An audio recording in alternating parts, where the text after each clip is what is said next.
Por eso ahorita se van a dar cuenta de la incongruencia, por el hecho de que uno se convierte no en un escritor. Bueno, ahorita comentamos, me va a dar gusto decirlo. Pues muy buenas tardes a las personas, conozco a dos personas, las personas no sé si es la primera vez que asisten. Ya saben, conocen el lugar y el lugar. Bueno, el Instituto de Cultura de Baja California, a través de este Centro Estatal de las Artes, les da la más cordial bienvenida a la presentación literaria Nudo Testigo, La Tijuana Olvidada, del autor Gerardo Valero, presenta José Alfredo Escobar López. Y voy a leer un breve currículo de ambos participantes. Gerardo Valero es oriundo de Tijuana, estudió el diplomado de la Sociedad General de Escritores en la Casa de la Cultura de esta ciudad. Su primer trabajo fue el guión de la película Pasajeros sin Destino. Su primer libro publicado, Nudo Testigo, La Tijuana Olvidada, en 2007. Y su segundo libro publicado fue la continuación, número 2 de ese primer libro, en el 2010, que logró el Premio Fondo de Cultura Popular de ese mismo año. Ha publicado con la editorial artesanal 15 libros, es exboxeador profesional, primer campeón nativo de Tijuana, profesor de educación física, productor y guionista del video Aprenda Boxeo en su casa, que está en YouTube, y en Tijuana, Rocky Valero. José Alfredo Escobar también nació en esta ciudad, tiene maestría en artes hispanas por San Diego State University, ha sido maestro de preparatoria y secundaria abierta, actualmente labora como bibliotecario y es promotor cultural también.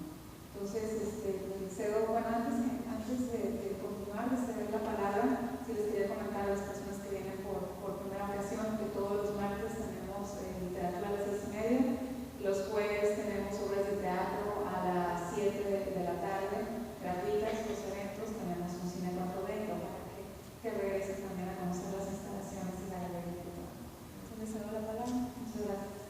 Muchas gracias. Amigos, pues qué gusto estar aquí con ustedes. Muchísimas gracias a Seat, a Karina por este espacio, este tiempo de literatura local, de literatura de Tijuana. Rocky tiene muchos libros y el primero que yo conocí, que vamos a hablar esta noche nada más, es uno de ellos, que es Nudo Testigo, La Tijuana Olvidada. A los 16 años comentas tú que leíste un libro muy curioso que se llama Un Chilango en Tijuana, un libro que te motivó a escribir algo sobre Tijuana, ¿no?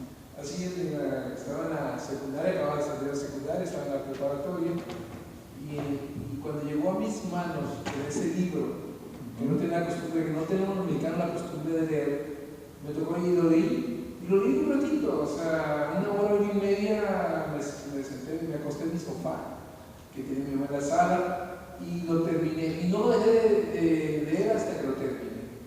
Y cuando terminé, la primera expresión, se lo juro, que fue como esto, con todo respeto, porque espero que no haya uno del DF o que sea chilango aquí, pero no, la palabra chilango no es una palabra despectiva, es un conocimiento, ¿no? Que después un periodista, cuando los que vivimos aquí, quiso hacer algo insólito, haz parte de la chilango, ¿no? Pero la primera expresión todavía no existía, digamos, aquí, pero cuando leí ese libro y lo terminé de leer, la primera expresión que dije, ¿cómo es posible que un chilango haga escribir sobre mi Tijuana, no? Yo soy nacido aquí en Tijuana, nací en el 12 de septiembre de 1957. Tengo sangre filipina, sangre mexicana, hormona de chango, orgullo de ser cubano. ¿Por qué? Porque mi padre es filipino, mi madre es mexicana. Hormona de chango, mi madre no podía tener hijos. Y resulta que el doctor Manuel Balcázar, que todavía su descendencia tiene el sanatorio Balcázar en la calle Tercera, hizo un experimento con mi madre, fue un experimento, un conejillo de indias que le tuvo que inyectar en la matriz. Bueno, yo desconozco todo eso, pero según lo que comenta mi madre, una hormonas de chango. Entonces, imagínense, mi madre muy chaparrita, mi padre un filipino delgadito que no conocí hasta los 14 años, y de repente dice mi madre cuando nací, una caja de zapatos que me venía no cabía, ¿no? O sea, y peludo, ¿no? O sea, que después dije, pues, ¿dónde quedé lampiño, ¿no? Entonces, siempre he manejado, mi frase es sangre filipa, sangre mexicana, hormona de chango, orgullo de ser Tijuana. Que el tijuano, aunque se oiga muchas veces despectivamente, el tijuano que le gusta defender su regionalismo, su patria, y yo como deportista, que posteriormente decidí la oportunidad de platicarnos un poquito, pues me tocó defender y sentir lo que se siente cuando te ondean la bandera, cuando oyes el himno y estás fuera de tu tierra, y tener 5, 6, 7 años y estar lejos de tu tierra, de la esencia, y llorar, o decir, yo quiero estar en Tijuana, y pelearme en Reynosa con unos tipos mal encarados, porque no me sacaron la pistola porque hablaban mal de mi Tijuana, de esa Tijuana que yo les pregunté, ¿y qué Tijuana conocieron? Y la primera respuesta es, no, pues la de la Coahuila, ¿no? Ah, tú no conoces la Tijuana progresiva, la Tijuana esto, Tijuana no es lo que te llevaron, Tijuana es esto, esto y esto. Con miedo que me respondieran, ¿y tú qué? No, pues estábamos en un restaurante, me tocó llevar a un muchacho a pelear, y resulta que eran judiciales federales que vinieron aquí, ya saben, manejaban su situación, su voto por no ser de Tijuana, ¿no? Entonces, siempre he defendido y siempre con orgullo de ser tijuanense. Y yo me peleo y he llorado por Tijuana. Le platicaba a José que cuando tenía 7 años en Veracruz, que estuve un tiempo en Veracruz, siguiendo a mi padre como de crianza, porque se van a saber, yo tengo una memoria de elefante. Me acuerdo que veía la novela de Julissa, La Frontera de Tijuana, así se llama Frontera. De ahí una canción, a Tijuana me voy porque ya no me quieres. Y recuerdo que decía mi mamá, y de llorando a los de 6, 7 años, y yo no quiero ir a Tijuana, y yo me quiero regresar a Tijuana. Pues, ¿qué va a decidir un niño de 6, 7 años estar en su Tijuana? ¿No? Entonces, por eso mi regionalismo está muy arraigado y mi sentimiento de mexicano. Yo puedo haber sido ciudadano americano, y les soy sincero, nunca me interesó irme a Estados Unidos, ni pedir la ciudadanía. Yo soy más mexicano que más. Oye, Roque, qué interesante está eso. En este libro tienes poesía, tienes muchos poemas, y uno de esos poemas ya lo dijiste ahorita, que eres tijuano, todo eso está muy bien. Pero aquí en los aparecidos del Cañón K, me llama mucho la atención esa parte de tu libro cuando mencionas los orígenes de Tijuana. Mira, los orígenes de Tijuana todos los conocemos. No, claro. Pero me refiero a que en cuestión de las primeras colonias, los que pues, hemos leído, los que hemos las crónicas o los hemos alimentado de las historias de la gente, conocemos que la Libertad, la Morelos fueron las primeras colonias, la zona centro, lo que era la Altamira empezó hasta cierto punto, hasta la Perla, después la Francisco Villa, y las primeras escuelas fueron la Álvaro Obregón, la F. Martínez, y después la Francisco Sarabia, la que está en la Morelos, fue la tercera. Y pues muchas veces los que nacimos aquí en los años 70, a la secundaria, la única secundaria federal que íbamos era la número, que después fue el internado, que precisamente fue cuando gané este premio, porque escribí precisamente anécdotas del internado de Aguacaliente, ¿no? Me allegué a gente como ustedes, en tu segundo libro. Así es. Entonces me llegué con gente de que estuvo en el internado, ¿no? Y me alimenté de esas historias. Entonces, el Cañón K era una, yo siempre he dicho, yo nací. ¿Dónde está el Cañón K? Cañón K es antes de la colonia también, está la Independencia, subes la subida a la Altamira, lo que es la Avenida de París, para subir a la villa, es una bajadita y entras al Cañón K que va paralelo a la Altamira, que conecta desde la calle Segunda hasta la Francisco Villa, pero está dividida por la calle 9. Como que vas para la Roma, Panteón Jardín y sales a playas. Cañón K en ese tiempo era un arroyo, por eso siempre dije, yo me crié en el arroyo. Era una calle, más o menos lo ancho del espacio, como de 12 metros, a la mitad de la calle era un arroyo donde cruzaba la basura. Y por eso se me da risa cuando dicen los mitos que, ¿a poco pasaba cuando llovía en Tijuana? Pasaban los carros, o las piedras, o las vacas, o los perros, o los refrigeradores, porque el arroyo se los llevaba. Lo que pasa es que en ese Cañón K confluía lo de la Francisco Villa, Ayuntamiento y parte de la Altamira, todo el agua. Entonces, pues corría hasta la calle Segunda. Y sí es cierto de que cuando nos tocó después el empedrado, y pues manejó la historia.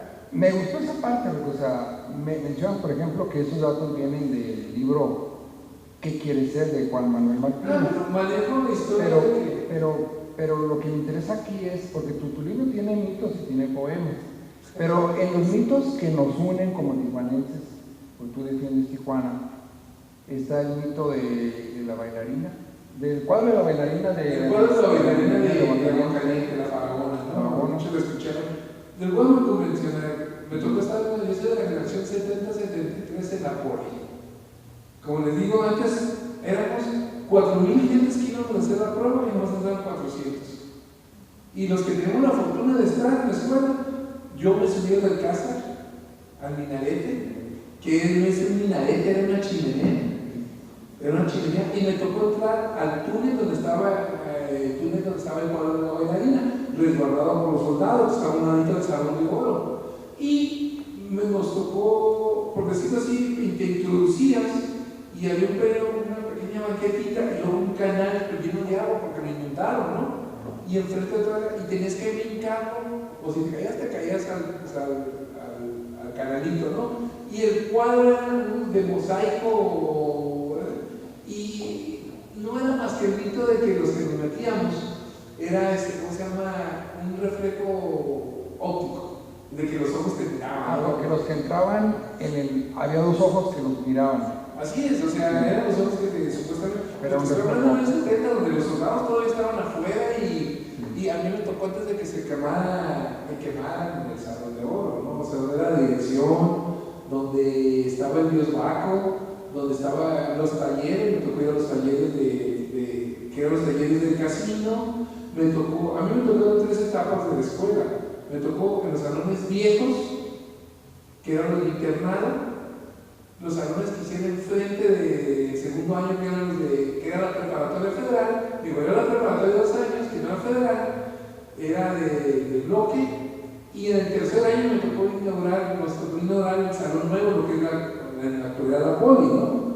Estaba la ética a un lado, nosotros éramos la Poli, y la Poli era la que nos tocó en la época como anécdota en el 72, cuando Luis Echeverría lo tuvimos y lo bajamos a la escuela, influenciado por su Barraza y muchas historias de esas, donde después se convirtió en la prepa en 3 años, la única en la República que tiene 3 años, y se federalizó esa preparatoria, la única preparatoria federal, ya creo que era otra, pero era la única que había federal en toda la República, ¿no? Y fue cuando aquí se instauró los 3 años de preparatoria. Me tocó una época de esa gente bonita, ¿no? Oye, Rocky, pero aquí, por ejemplo, me mencionas la carreta de la muerte, o sea, la carreta de la muerte se detenía en una casa y la persona moría. Mira, la carreta de la muerte era del cañón, cada uno de los mitos como todos, ¿no? Sí. Los mitos, nos estamos acostumbrados, como te comentaba, mi madre era de Guadalajara, era de San Cristóbal de la Barranca, Jalisco, y cuando se iba la luz o la corriente eléctrica, pues a la luz de la alberca nos contaban los cuentos, ¿no? Los 3 pelos del diablo, el puente del diablo, que está en su pueblo, que es en San Cristóbal de la Barranca, donde confluyen los 3 ríos, el Lerma, el Santiago y el Río Verde. En ese está el puente y está todavía el bloque que no lo pueden quitar, ¿no? Que no lo pueden poner, porque hay el puente del diablo. Nos platicaban las historias, ¿no? Nos platicaba infinidad, pero en el 68, 60, 69, el cañón cae en una boca de lobo. Son 800 metros de la entrada hasta la Francisco Villa, y era las casas al lado, lucecitas así, no había eléctrico, de terracería, el arroyo, y cuando se empedra el cañón a raíz de una política que fue mi madre, resulta de que en las noches, en la madrugada, a las 12 de la noche, se veía una carreta, se veían las ruedas de una carreta, y salíamos en la madrugada a las 12, y no se veía nada, pues se veía el ruido, cadenas y la carreta. Pero ese era signo de nosotros los vecinos, era el signo de que iba a haber una muerte. Y la incongruencia o la similitud de que había una muerte, se murió un vecino, y en el lapso del novenario, a los 15 días, se moría el otro vecino o otro vecino del mismo cañón. O sea, por eso siempre decía la carreta de la muerte que nunca se llevó a uno, siempre se llevó a dos. Y hasta la fecha, ya no se escucha la carreta de la muerte. Yo ahora le pongo cuando pasa un carro a toda velocidad, parece que va a haber algo. Y parece mentira. Resulta de que se muere un vecino de la colonia en un lapso de, ahorita ya está más largo, son 1 kilómetro 400 metros, y se muere un vecino a medio cañón y a poco tiempo sabemos que se murió el otro vecino. Nunca se van solo los muertos ahí. Por eso es que tocamos madera, porque si no, oye, Roque, hay una historia que me gustaría comentarla rapidito aquí a nuestros amigos. La historia del güero. Es un güero, porque es fronteriza esta historia, es un güero que llega a Tijuana y quiere, bueno, los policías lo asaltan, ¿no? Pero la historia del güero es como cuando escribí Ciudad Mestiza. Es la historia de un personaje que llega a la ciudad de Tijuana como todos, buscando el sueño americano. Llegan, lo primero que llegas es llegas a la central camionera en aquellos tiempos y lo primero que te tienes es la policía, te extorsiona.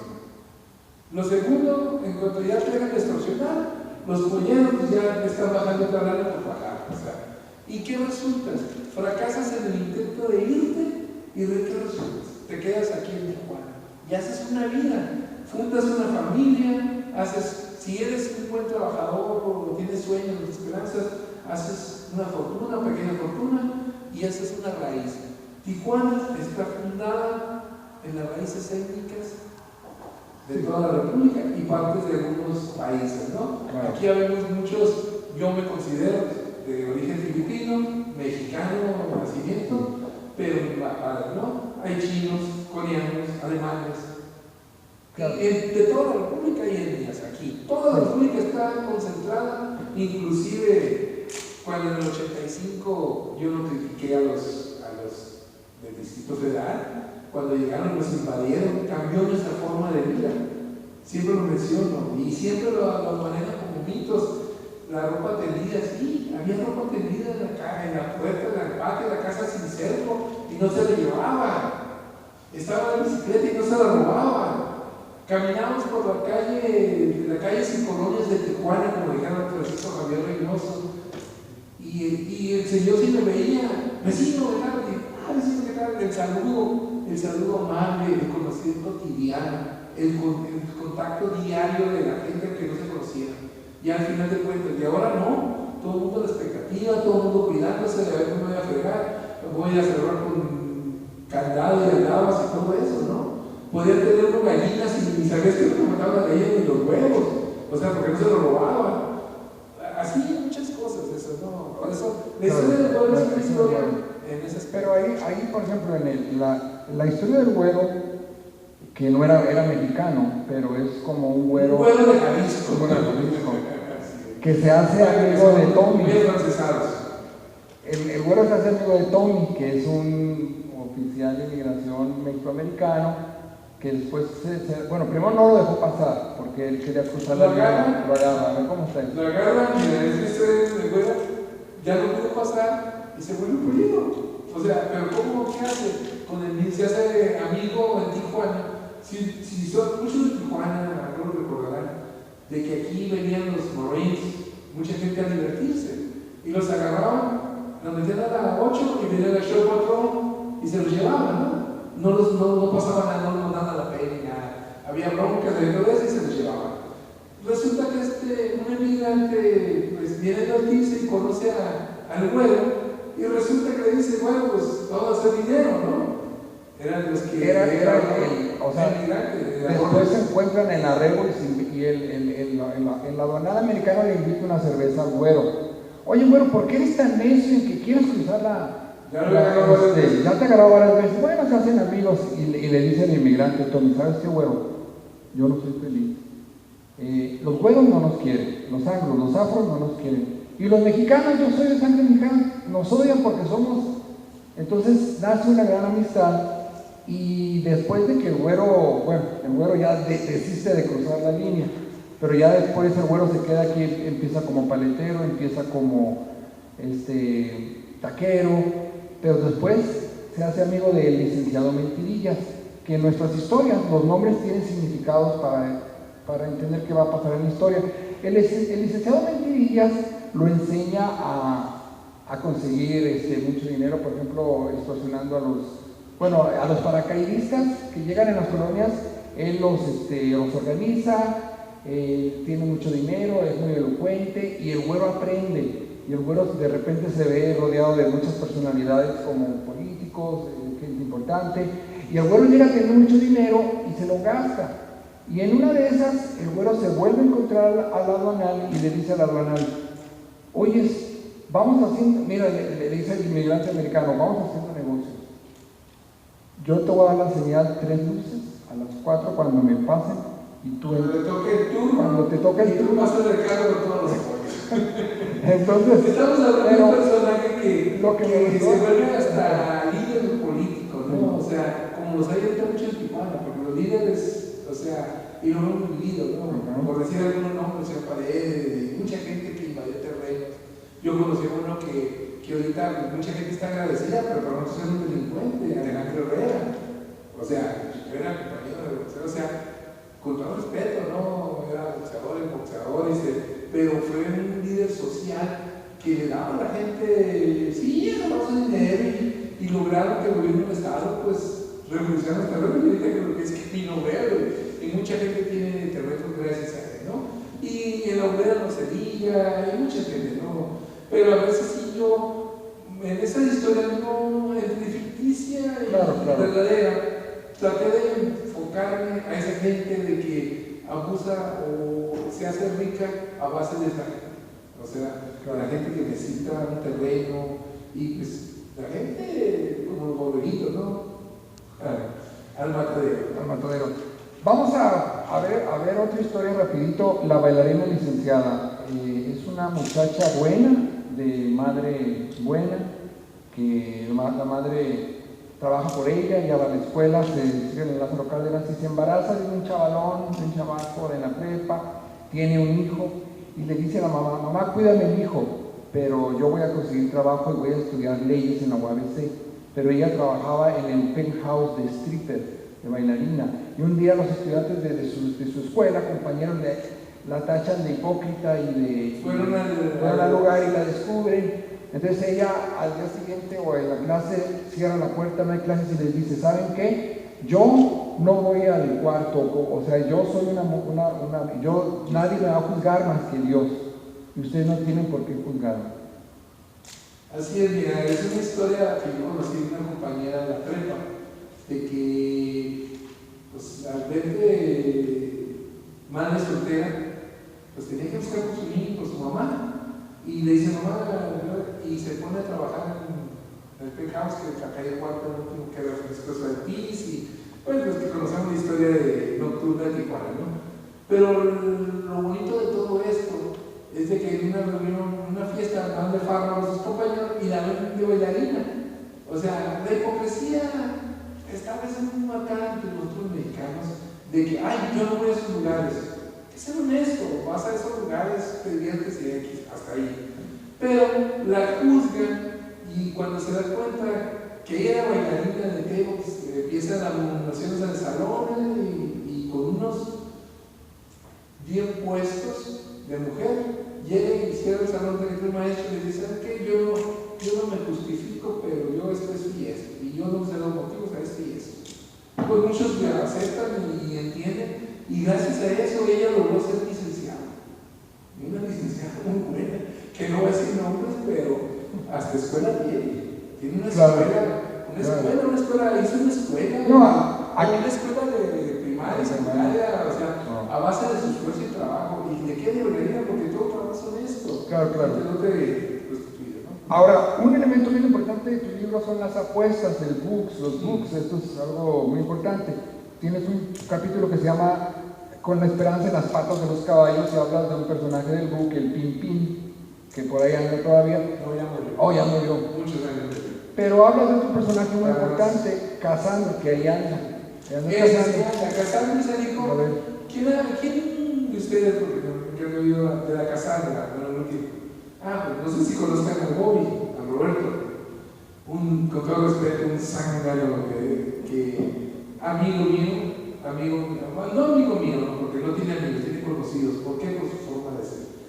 Yo viví la época, yo fui supervisor en el hipódromo, después di clases en el hipódromo, en la escuela de ingeniero, y después pues trabajaba ahí, volví a trabajar acá. Yo empecé a trabajar en el 75 en el hipódromo, entonces siempre mi vida ha estado ligada al hipódromo, y conocí a este personaje. Yo a Cassandra la conocí en los años 80, cuando llevaba su libro, un famoso libro bajo el brazo. Ella de 80 y él de 60. No, en los 80. Ah, en los 80. Cuando resulta que llegaba y ofrecer el libro. De su El libro vida. era un libro tremendo de 800 páginas, casi 900, que lo vendía carísimo en ese tiempo a $1,500, a 1,500 pesos, que era como $100.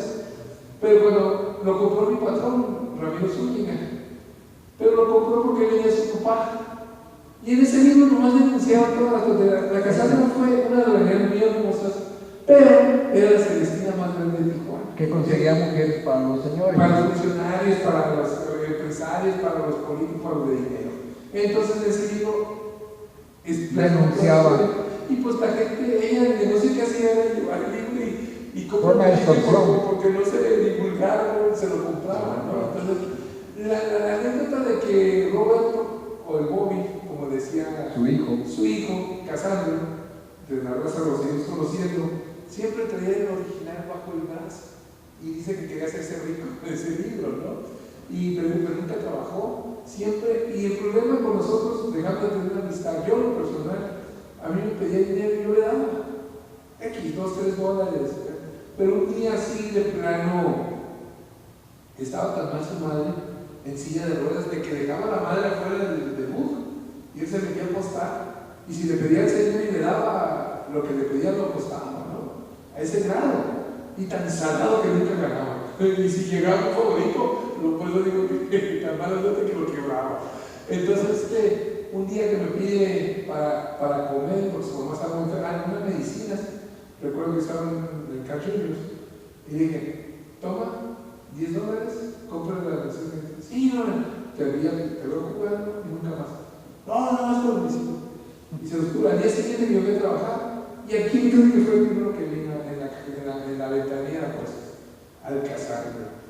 Dije, nunca más en mi vida. Y tiene una desfachatez, una desvergüenza, que todavía me pedían, y yo siempre, no, y nunca le volví a dar. Y mucha gente dejó de darle, ¿por qué? Porque la madre murió a la intemperie, y ahorita anda en silla de ruedas, y por eso digo, Oye, porque el Pimpín también quiso escribir un libro que se llamaba Iba a ganar el Pimpín, el otro apostador, yo ganador, yo perdedor. Y le pedía a sus amigos de $100 a $200 para publicar el libro e incluirlos en el libro. Así es, él tenía un famoso libro que nunca se publicó, Yo ganador, yo perdedor. Su historia de cómo las apuestas. Y todos los amigos, estoy hablando de Joaquín, Saúl, Garón, o sea, estoy hablando de Max Paul, gente de mucho dinero en la revolución, que eran amigos de ellos, coincidían en el boom, en las apuestas, y les pedían, oye, y le financiaban el famoso libro, y nunca ese libro se publicó. Y el día antes de morir, unos días antes de morir, y les oye, ¿cuándo vas a publicar ese libro? Y nunca se publicó. Pero es la anécdota, y todo el mundo le daba. Claro. Era un galanazo, era un señor, pelo largo, con entradas, siempre andaba de traje negro, su comida, sus zapatos bicolor, bien prendidito. O sea, el señor tenía clase, ¿no? Entonces, dicen que hasta para pedir hay que tener clase. Claro. Rocky, tu libro haces una descripción en el capítulo de la escalera de la calle Cuarta. La escalera de la calle Cuarta, donde estás. ¿Cuántos escalones tiene la escalera de la calle Cuarta? No sé si la hayan visto, la escalera de la calle Cuarta, tiene 174 escalones. Y desde arriba tú describes la ciudad muy bonita. Lo que pasa es que un día, precisamente en una depresión, la vida es como la rueda de la fortuna, a veces arriba, a veces en medio, a veces abajo. Yo no voy a decir que, como que no tuve mucho dinero, tuve trabajo, buenos trabajos, y a veces la vida estás abajo y los amigos se van. Y se van los amigos y los conocidos que algún día te dijeron, campeón, cuando quieras, yo te ayudo, yo esto, y cuando lo buscas, piensan que no vas a pedir el dinero, sin pensar que a lo mejor pides trabajo. Resulta que una depresión. Yo esas escaleras desde niño las caminé y subida, bajada, miles de veces. Creciste en la Altamira. Crecí en la Altamira, nací en la Altamira y bajé al centro desde niño. Y un día en la depresión me senté en el último escalón y empecé a ver las luces multicolores amarillas, las luces de los carros de la calle 4 cuando van bajando, o sea, una visión. Y después al día siguiente me paré y luego vi el trono, vi la bandera, vi la libertad, vi cuando salió un avión del aeropuerto, dije, no puede ser posible.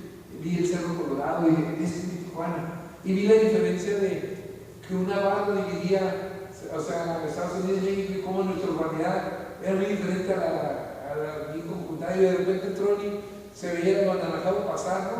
Y empecé a escribir. Y ahí empezaron a hacer las historias. Ahí fue donde decidí escribir mi primer libro, que fue este. Dice, desde lo alto de las escaleras, las 174 escalones, aquí domino Tijuana. O sea, de la vista, no del sentimiento ese de rey, ¿no? Y pues ahí me dio las ganas de escribir. Y fue las historias, ahí conocí a José Melquiades, un señor indigente que subía con su morral. Y cuando pasaba por donde nosotros jugábamos de niños, en la abuela le dábamos carrilla, le dábamos los perros, seguíamos jugando béisbol y que le pegara la pelota, ¿no? O sea, le falta respeto, ¿no? Pero sin saber que ese señor tenía un cúmulo de experiencia en su costal, que yo siempre llevaba un costal, siempre. Y manejó las historias de su tortilla, sus indigentes, sus amigos. Manejó que fue muy rico. Carlos Faitén tuvo restaurantes, tuvo bar, tuvo hotel, restaurante, las mujeres le quitaron todo el dinero y se volvió loco o se perdió la razón, pero que sus mejores amigos eran todos indigentes de Tijuana. ¿Quién no se acuerda de la Payasito, ahí en la calle de Niños Héroes, una señora viejita que siempre andaba pintada con chapetes y se ponía a ver los espejos, o el Correcaminos que traía un montón de cartón y caminaba, parece que no caminaba, corría, o sea, caminaba más rápido que él. O el que traía la bicicleta con un perro ahí atrás, o el que se ponía enfrente de bancas de delfín ahí en la Constitución, que tenía un radio y tenía la pierna podrida porque pedía personajes indigentes, o sea, con ellos se identificó. Fíjense que nunca escribí sobre la marihuana y me tocó conocerla, pero nunca la mencioné, la verdad. Sí, o sea, eso es como un tratado de psicología, ¿no? Porque el señor Melquiades, José Melquiades, llega a decir al final, esos son mis verdaderos amigos, ¿no? Pero porque estaba en su mundo, o sea, él decía que la gente cuerda no lo entendía, y los únicos que él podía llevarse bien eran los que estaban locos, o que eran indigentes, o que tenían una desviación del pensamiento, más no de la actitud, porque a veces nosotros como personas cuerdas hacemos cada tontería que a veces decimos no puede ser posible, y hay gente más cuerda que es locuaz.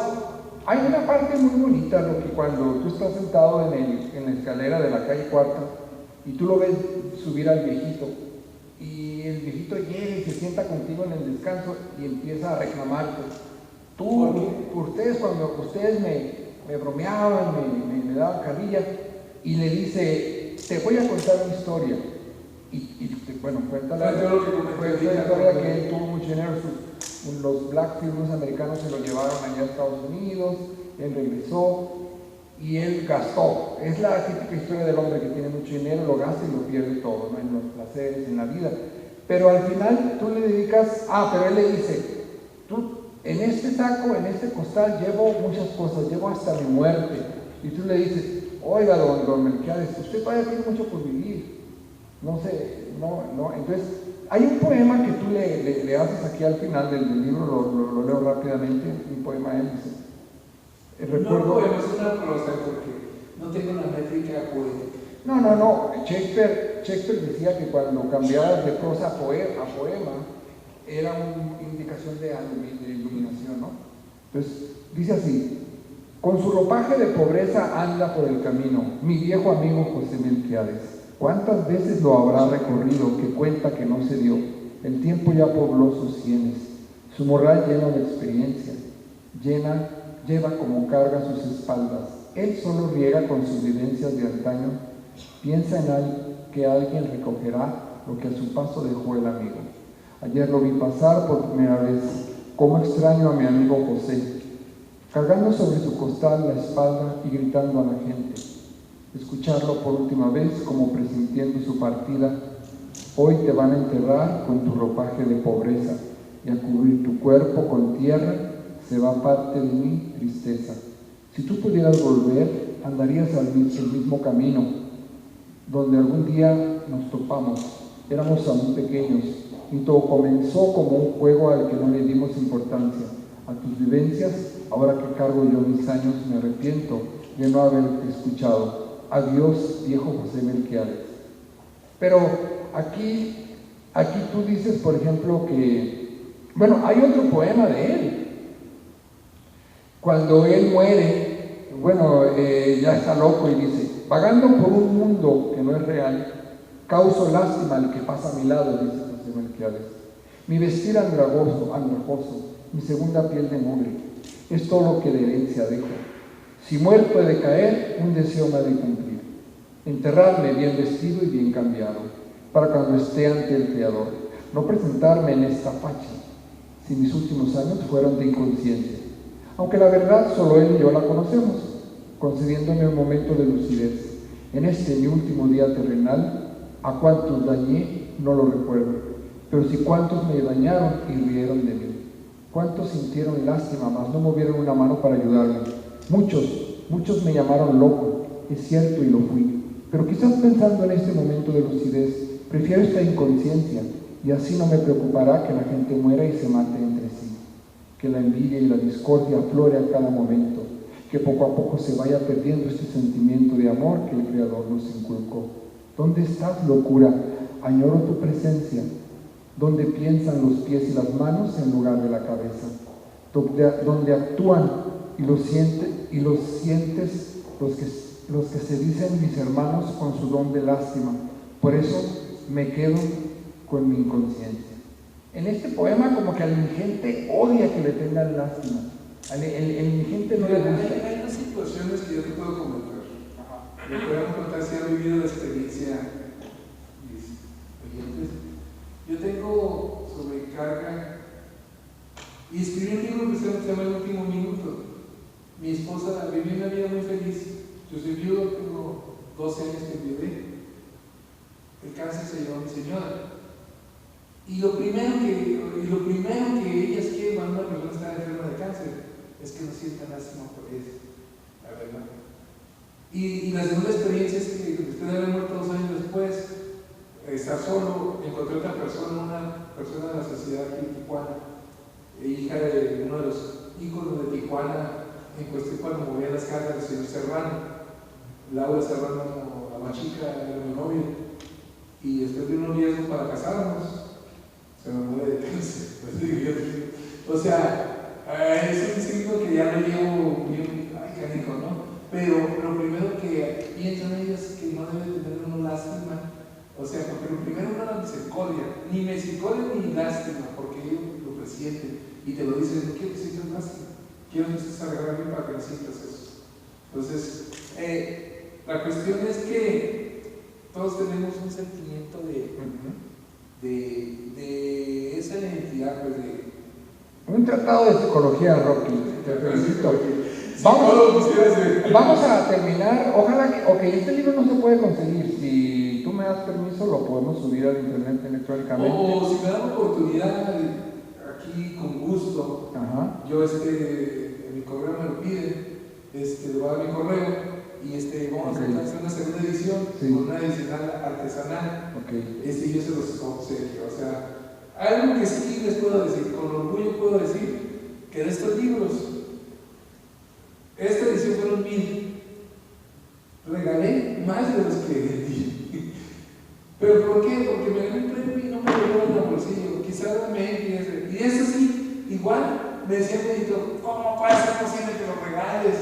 Es que yo no vivo de esto, yo no, como decía mi madre, del arte y la fama no se come, ¿no? Entonces, con gusto, pero voy a haber un compromiso de que el día que lo lean en mi correo me regresen me regrese su opinión. Porque realmente por eso lo regalaba, porque yo quería saber por qué opinaban de mi libro. Claro, la Y reacción. mucha gente, de verdad, en este fueron 600 personas, hasta fueron 1000, y hasta la fecha nomás tengo, ahí la tienes, me la quitaste. Sí, oye, Rocky, vamos a terminar ya nuestra plática. Les agradecemos mucho este maravilloso tiempo.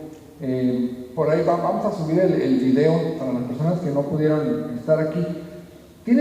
Ya no pudimos ver todas las historias maravillosas, pero en el enamorado y la prostituta ya voy a terminar. Antes quiero decir algo.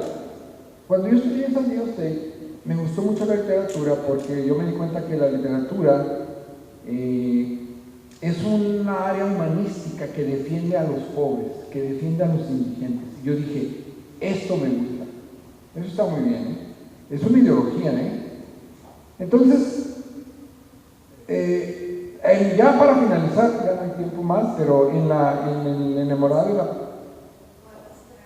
¿Tengo un poco más de tiempo? Ok, gracias. Como dice, mientras sigan escuchando, aquí siguen platicando. Como dice siguen aplaudiendo, mientras sigan escuchando. Y hay muchas anécdotas, de verdad. Para mí es un placer, de verdad, tenerlos ustedes aquí, aunque seamos pocos, pero es mi temor. O sea, no mi temor, era precisamente eso, el hecho de que tengo 18 libros y no tengo publicado 2, y la gente no sabe. Mi incongruencia es de que haber sido boxeador, y la gente dice, ¿cómo tú, boxeador, escritor? Yo no me considero un escritor, yo me considero un decidor del corazón, así. Y les voy a manejar algo que trabajé con un amigo mutuo, que a lo mejor lo escuchaste, pero también le agregamos algo. Dice, quise escribir la pluma entre el éter y el papel, quise dominar el pensamiento y a una fiera desperté. Hoy uso entre los mortales quién eres tú que ha venido a despertarme. ¿Qué es lo que has dicho que no es fácil dominar? Cuando Nietzsche entró a abismal navegando entre oro y bruma, meditó y lo dijo, pesado remo es la pluma. Cuando escribas un pensamiento, escríbelo con el sentimiento, que tu pluma no se convierta en barata, que de esos ya hay un montón. Tú escribes con letras de fuego, con sangre del corazón. Qué bonito, muchas gracias. El gran Richo, el gran Juan Richo. Entonces, hay cositas como, ahí les digo, yo siempre lo digo al final, ¿no? Pero si quieren puedo seguir un poquito más. Siempre he dicho mi epitafio. Mucha gente no se ha preocupado por decir el epitafio el día que moramos, o el deseo. Dice, el día que yo muera, si he de morir, que me entierren en tierra buena, esa de mi Tijuana. Y si ese no fuese mi destino, que otro lo sea. Que mi cuerpo lo extinga las llamas y mis cenizas las arrojen en una parte a los lugares de mis glorias y otra parte como abono a un árbol, que por lo menos un perro me orine para saber que se mi padre. Oye, Rocky, aquí en esta historia del enamorado y la prostituta, me llama mucho la atención porque haces una clase, las clases sociales las defines, el junior y las niñas presas. Mira, en Tijuana, y lo hemos vivido, y los señores han vivido, en Tijuana, lo comentamos antes del taxi que veníamos, en Tijuana puede estar en el mejor restaurante, puede estar el político, el millonario, y puede estar el mecánico a un lado comiendo mientras tengas dinero.